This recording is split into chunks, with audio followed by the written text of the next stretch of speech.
is up, guys? Welcome back to another GeekaWhat video. In this one, I'm going to be building an awesome $1,500 gaming PC build for, I suppose, 2024 and beyond. This build is going to be perfect for 1440p gaming in all of the latest titles, with maybe a little bit of 4K gaming from time to time too. In this video, I'll walk you through all the parts I've picked for this build before showing you guys how to build the system from start to finish and looking at performance a little bit later. Let's do this.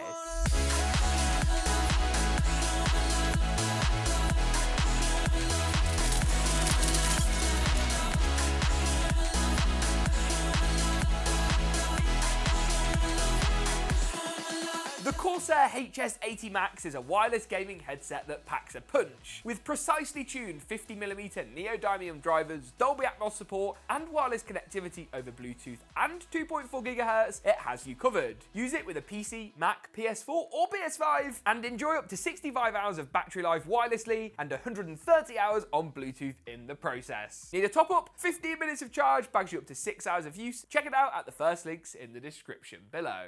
I'm going to kick things off by walking through all the parts that make this build possible, and start with the elephant in the room really, the graphics card. Now the RTX 4070 is a card that's fallen in and out of favour amongst many people, myself included. When it launched, we called it the best value 40 series GPU yet, and in many respects that still reigns true. Great for 1440p, 12GB of VRAM, helps to future-proof it a little bit against games that now require far more than 8 or even 10 gigs of VRAM, plus DLSS 3 on this card in particular is really impressive, while straight rasterization performance isn't bad too. Recent solid rumours of a 4070 Super, set to launch just after the new year at CES in Las Vegas, potentially make this card a better value proposition too, and for two main reasons. First, we'll likely see the vanilla 4070 drop in price a little, while the 4070 Super will hopefully replace it at the same price and give us a bit more performance. I quite like this Gaming X Trio card as well from MSI. It's a cooler that really has stood the test of time over the years, and not only provides superb cooling performance, but also looks absolutely stunning. If I can get it out the box. There we are. While the card feels actually quite large, it's pretty thin really, taking up only 2 PCI lanes, and the vast majority of the card, basically from here outwards, is just heatsink extension for better cooling, and of course decent overclocking headroom too. Sticking with the MSI theme, I've also picked up their B650 Carbon Wi-Fi, one of my favourite B650 motherboards. Now, when it comes to CPUs, unfortunately, Intel still haven't quite won me over with 14th gen, and although it's fairly price competitive, Ryzen 7000 is just better in many ways, and that's why I've gone for a B650 AMD platform motherboard. There's a few really cool features on this board, like a totally toolless M.2 installation method, whereby the actual heatsink itself is toolless, really is plug and play nowadays, while the rear I.O. is comparatively stacked. You get loads of 10 gigabit USB 3 Type A ports, 2.5 gig Ethernet, optical audio, Wi-Fi 6E, 20 gigabit USB-C. This thing's pretty bonkers, and for a slightly higher end build where more connectivity is useful, it's good to have. As far as CPU goes, of course, we have gone for a Ryzen config, and that's where the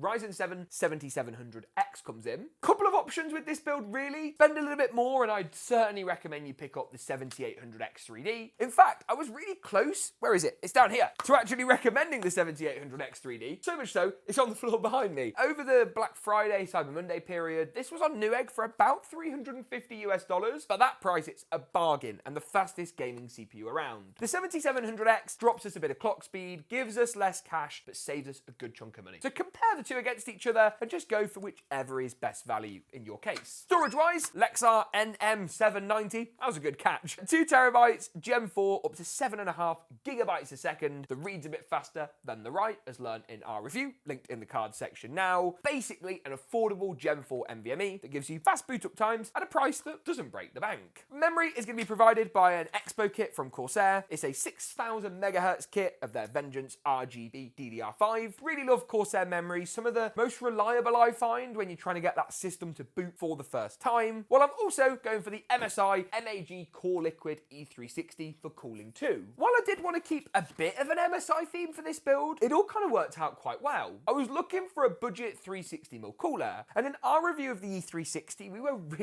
really impressed with it. It costs the same price as many 240mm RADs, and other than the Deepcool LE or LS720, there isn't much that comes close for the price point. It's either this or a more expensive, higher-end 240mm unit, and typically speaking, the bigger the radiator is always better. Power is coming from Deepcool's PX850G. Love Deepcool this year and some of their products. I think as far as value propositions go, amazing. You don't need any more than 850 for a 4070. In fact, you can run this thing on like a 650, 700 watt unit, no problem. This is ATX3 though, and 80 plus gold, so it's efficient and has all the new fancy cables, such as the really small 12-pin power connector for, where is it? The graphics card. Finally, the whole build will be built inside MSI's Gunye 300R, another MSI product we've actually been really impressed with recently. I'll talk more about this case later, but from the integrated GPU support bracket to 4 included 120mm fans, build quality solid, toolless side panels, lovely tempered glass, and loads of mesh. It's really quite fantastic. So what are we waiting for? Let's get this thing built and start, of course, by adding the CPU, memory, and SSD into the motherboard. The CPU is the first up. Lift the arm, drop the chip in, just be careful of the pins on the motherboard, followed closely by the memory. We'll be using the second and fourth slots, of course, dual channel. Don't go for less than 32GB of RAM nowadays. It's just a huge mistake. And DDR5's got so cheap that, to be honest with you, it makes building a Ryzen config especially good value at the moment. Now, this is the really impressive bit about this motherboard. Watch how easy this M.2 drive installation is. Grab the Lexar NM790 out of its box, drive in one hand, and with the other hand, just going to remove the M.2 heatsink, drop the drive into place, just as you normally would with an M.2,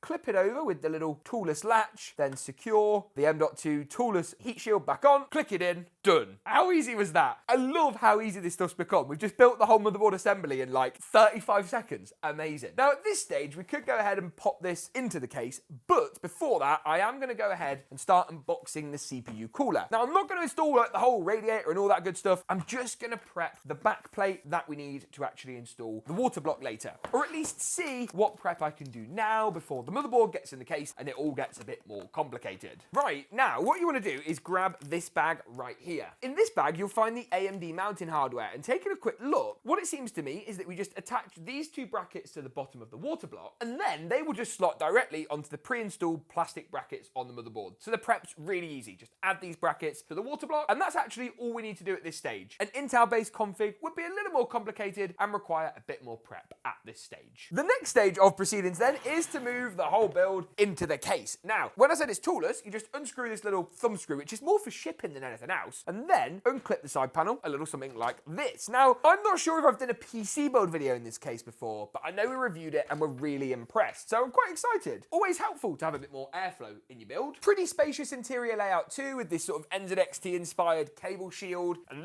then around the back of the case, some quite nice built-in cable management, and of course a little hub up the top, which is for your RGB and all of your fans you see here. Really like to see a PWM and addressable ARGB hub. It looks as well as though these are all daisy chains. We've got loads of connections for extra RGB accessories like the cooler very shortly. Just to wrap up the little tour of the case, a nice big mesh panel at the front which easily clips off. You can see loads of ventilation for airflow there, and of course our 3 included 120mm airflow optimized fans at the front. Gonna lay the case down flat, drop the motherboard into place, pop the built-in rear IO shield through the back of the case. That should line up nice and easily, and then just a case of 3 screws at the top, 3 across the middle, and 3 down the bottom to secure it all into place. I'll be coming back to the case shortly, but first, move it out the way so that I can prep the radiator. I need to put the fans on the bottom of the rad to pull air through the rad and out the case before attaching the radiator into the chassis itself. These fans are more optimized for pressure, so are better suited to the radiator than the ones at the front of the case. That's why I've not gone for a push-pull config in this build with the rad at the front. Just gonna pop on a dab of thermal paste onto our Ryzen processor. This tube's not got very much left in at all. Come on, James, you can do it. That should just about be enough before fastening the water block into place. Pop the brackets over the black plastic mounting and then screw the whole cooler down. Fans and cables and all that good stuff I'll sort out a bit later on. And there we go, coming together quite nicely. I think graphics card next. To do this, just gonna remove the rear panel, I believe, like this, maybe? Oh wow! Oh, this is cool. It's got a vertical, you can remove the whole PCI lane assembly and then pop it back in vertically. That's one of the easiest systems for that I've ever seen in my life. Wow. Oh dear. Now broken.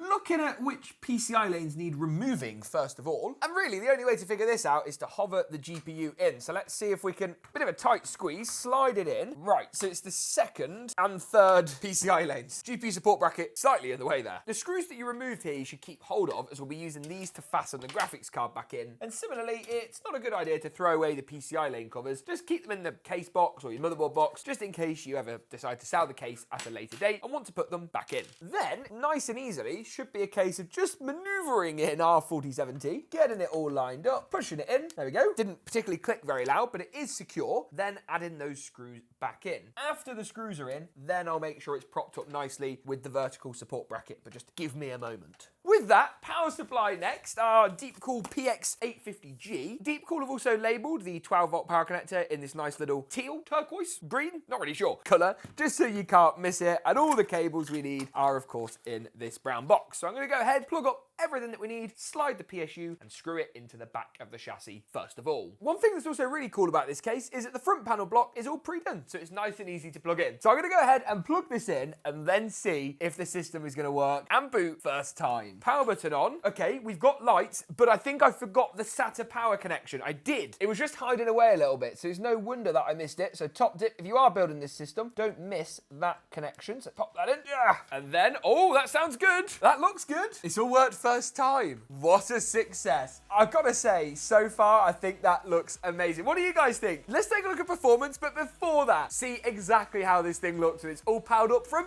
every angle in an awesome GeekaWhat montage. And I'll rejoin you in just a few moments.